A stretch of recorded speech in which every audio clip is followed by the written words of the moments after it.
कुठून इकडे तुम्ही काम काढले, तिकडे चिकचिक सुरू केले, सगळे रस्ते उकरून वाकरून ठेवले, तर संबंधित विभाग जे आहेत, PWD असेल, MECB आपली नगरपालिका असेल, यांनी कुठेतरी एकत्र बसून तुमची इंजिनिअरिंग डोकं तर वापरा काहीतरी. का लोकांना छळून राहिले तुम्ही? विकास करतायत, खूप आनंद आहे, आम्हाला आनंद होतोय की रस्ते होत आहेत, हे रस्ते आणि रस्ते टिकाऊ झाले पाहिजे, पुन्हा 1 वर्षाने 1.5 वर्षाने खराब नाही झाले पाहिजे. म्हणजे एवढी छळवणूकचा काही फायदा बी होणार नाही. आणि म्हणून रस्त्यांवर बोर्ड लावा, बोर्ड मालक होता मी, म्हणून आम्ही सांगतोय की बोर्ड लावा. किती बाय कितीचा रस्ता आहे, किती कोटीचा आहे, कोण करतं आहे, किती दिवसात करेल, किती दिवस टिकेल, कळू द्या लोकांना. हे सगळं जर कळवत नाही तुम्ही, हे टाकत नाहीत, तर समजायचं तुमच्या मनामध्ये खोट आहे, नीतीमध्ये खोट आहे. म्हणून आमचं आव्हान आहे की हे बोर्ड लावा आणि कामांचं नियोजन करा. जनतेला सुरळीत जे होईल ते पटापट करा, असं आवाहन करतो आणि थांबतो. धन्यवाद. सर, हा जो रस्ता आहे, आता हा रस्ता आहे साधारणतः 16 कोटी रुपये अंदाजपत्रकी हा खर्चाचा रस्ता आहे आणि गेल्या अनेक दिवसांपासून रस्त्याचं काम चालू आहे. ठीक आहे, काम जलद गतीने व्हायला पाहिजे, लोकांच्या सोयीसुविधा झाल्या पाहिजे, याबद्दल दुमत नाही. परंतु याला एक सूक्ष्म नियोजन, प्रशासनाचं एक योग्य नियोजन जर राहिलं तर हा रस्ता वेळ काय झालं, मध्ये सेंटरला रस्ता तयार करण्यात आला. पहिले छत्रपती शिवाजी महाराज सिग्नल चौकापासून झाला, परत मध्ये सोडण्यात आलं, परत कचेरीजवळ सोडण्यात आलं, परत इकडे हा भागात सोडण्यात आलं, परत हा भाग सोडला आणि मध्यंतरी पुलाचं कामाचं लोकार्पण झालं. म्हणजे विषय काय झाला, 100-125 दिवसात तुमचा उत्कृष्ट असा पूल तयार झाला, परंतु ती पुलाच्या आजूबाजूची जी जागा होती, जो रस्ता होता, तोच तुम्ही तयार केला नाही. त्याच्यामुळे गेल्या महिन्याभरापासून साधारणतः 9 जुलैला लोकार्पण झालं आणि आता येणारा 9 ऑगस्ट 2 दिवसात आहे. म्हणजे 1 महिना झाला तरी तुम्हाला या रस्त्यावरून वाहनधारकांची, या व्यापाऱ्यांची, उद्योग व्यावसायिकांची आणि या भागातल्या रहिवाशांची तुम्ही गैरसोय करत आहात. मग एवढे दिवस तुम्हाला जर एवढी तांत्रिक बाब होती, मग अजून महिनाभर थांबले असते, मग हा पूल आणि हा रस्ता पूर्ण झाल्यावर दाखवला केला असता. परत तोही पर्याय नसेल, मग तुम्ही पर्यायी व्यवस्था जी केली ती वाहतूक वळवण्यासाठी वन वे, ट्रॅफिक, हे सूक्ष्म नियोजन पाहिजे होतं. परंतु हे अद्यापर्यंत काहीच नाही आणि हा सगळा आंधळ दळताय आणि कुत्रं पीठ खातंय, हीच मन याला कारणीभूत ठरते.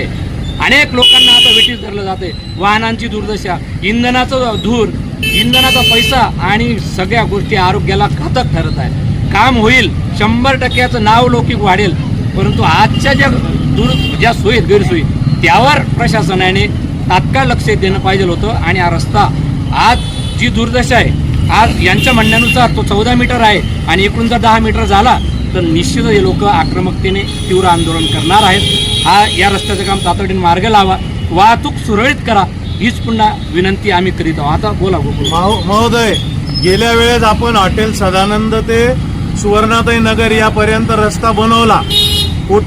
कुठल्या तरी रस्त्याचं उरलेलं भांडवल आपण या रस्त्यावर वापरलं, घाईघाईने तो रस्ता बनवला. तो फक्त 2 महिना टिकला, 15 दिवस तर फक्त जैन डॉक्टरांच्या जवळ पुरला. तिथे अक्षरशः 5 ट्रॅक्टर मुरुम टाकून त्या रस्त्याचं ढाळ काढण्यात आलं. पावसाळा आला, तिथून 2 महिन्यानंतर रस्ता जसा होता तसाच झाला.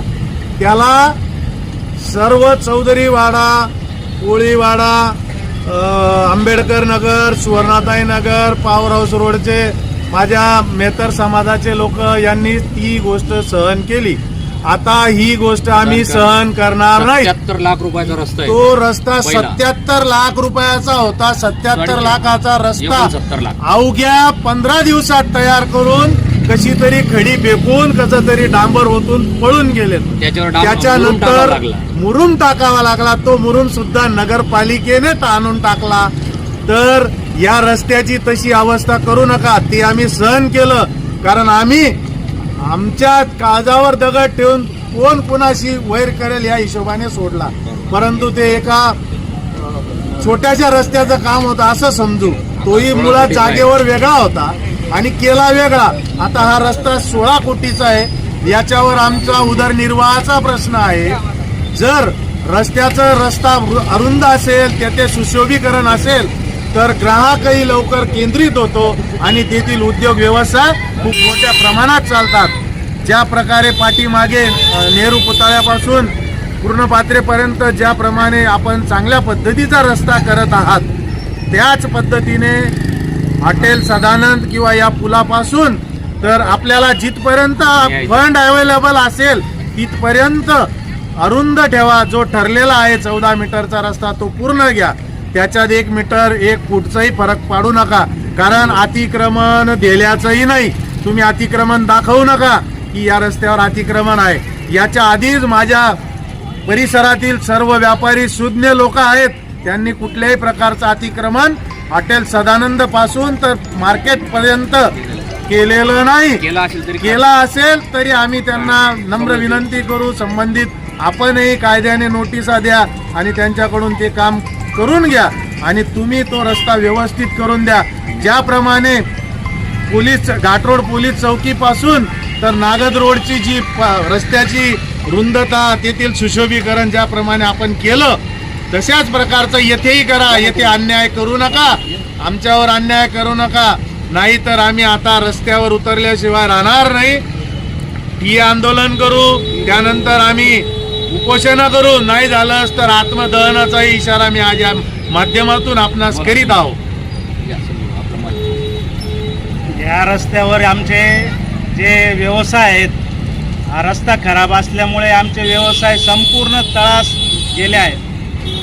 रस्त्याचं सुशोभीकरण झाल्यावर जेणेकरून इकडे रहदारी वाढेल, सगळ्या व्यापाऱ्यांचे परत पुन्हा त्याच दिशेने वाटचाल होईल ही अपेक्षा करतो आम्ही.